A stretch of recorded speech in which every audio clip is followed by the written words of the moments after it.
அஜித்தின் எளிமையால் ரசிகர்களை நெகிழ வைத்த சம்பவம். தமிழ் சினிமா உலகில் 90 காலகட்டத்தில் தொடங்கி தற்போது வரை தனது கடுமையான உழைப்பினால் உயர்ந்த அல்டிமேட் ஸ்டார் என்ற அந்தஸ்துடன் ஜொலித்துக் கொண்டிருப்பவர் என்ற இவருடைய நடிப்பில் வெளிவந்த படங்கள் எல்லாம் ரசிகர்கள் மத்தியில் நல்ல வரவேற்பையும் அதிக வசூலையும் பெற்று இருக்கின்றது. அந்த வகையில் கடைசியாக அஜித் நடிப்பில் வெளியான படம் துணிவு. அதன் பின் அஜித்தின் AK62 படத்தை இயக்குனர் மகிழ் திருமேனி இயக்க இருப்பதாக அதிகாரப்பூர்வ அறிவிப்பு வெளியானது. இந்த படத்திற்கு விடாமுயற்சி என்று பெயரிடப்படுகிறது. இந்த திரைப்படத்தில் கதாநாயகியாக த்ரிஷா நடிக்கின்றார். இந்த படத்தில் சஞ்சய் தத், ஆரவ், அர்ஜுன் தாஸ், அருண் விஜய், ரஜினா உள்ளிட்ட பலர் நடிக்கின்றார்கள். ரஜினா படத்திற்கு நீரவ் ஷா ஒளிப்பதிவு செய்கின்றார். இந்த படம் முழுக்க ஆக்ஷன் கதையாக இருப்பதாகவும் சில இடங்களில் எமோஷன் காட்சிகளும் இருப்பதாகவும் கூறப்படுகிறது. இந்த படத்தில் த்ரிஷா, அஜித் இருவரும் கணவன் மனைவியாக நடிக்கின்றார்கள். த்ரிஷா காணாமல் போகிறார், பின் வில்லன் குரூப்பில் மாட்டிக்கொள்கிறார். கடைசியாக த்ரிஷாவை குரூப்பில் கண்டுபிடித்தாரா இல்லையா என்பதே படத்தின் ஆன்லைன் கதை என்று கூறப்படுகிறது. இந்த படம் முழுக்க அர்பைஜானில் மட்டுமே அதை சுற்றி உள்ள பகுதிகளில் எடுக்கப்படுவதாக கூறப்படுகிறது. மேலும் இந்த படம் அடுத்த ஆண்டு ஏப்ரல் அல்லது மே மாதம் வெளியாகும் என கூறப்படுகிறது. இந்த நிலையில் அர்பைஜான் படப்பிடிப்பில் பாவனா அஜித்தை நேரில் சந்தித்த போது இந்த வீடியோ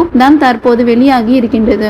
அந்த வீடியோவில் நீங்க இங்க இருப்பது அந்த இருந்தாலும் உங்களை சந்திக்க லேட் ஆகிவிட்டது, ரொம்ப சரி என்று பாவனாவிடம் அஜித் மன்னிப்பு கேட்கின்றார். அதற்கு பாவனா நோ இட்ஸ் ஓகே நீங்க லேட்டா வரீங்கன்னு சொன்னதுனால நானும் கொஞ்சம் லேட்டா தான் வந்தேன் என சிரித்து கொண்டே கூறியிருக்கின்றார். பாவனா அஜித் இருவருமே அசல் என்ற படத்தில் இணைந்து நடித்திருக்கின்றார்கள். முன்னதாக தன்னை சந்திக்க சென்ற ரசிகர்களை பிளீஸ் உட்காருங்க என அருகில் இருந்து சோபாவில் உட்கார வைத்து பேசினார் அஜித். தன்னை சந்திக்க சென்ற ரசிகர்களை அஜித் கூலாக டீல் செய்து பலரது கவனத்தையும் ஈர்த்தது. அதே போல இப்போது நடிகை பாவனாவையும் அஜித் கூல் செய்து உள்ளதாக ரசிகர்கள் கமெண்ட் செய்து வருகின்றனர்.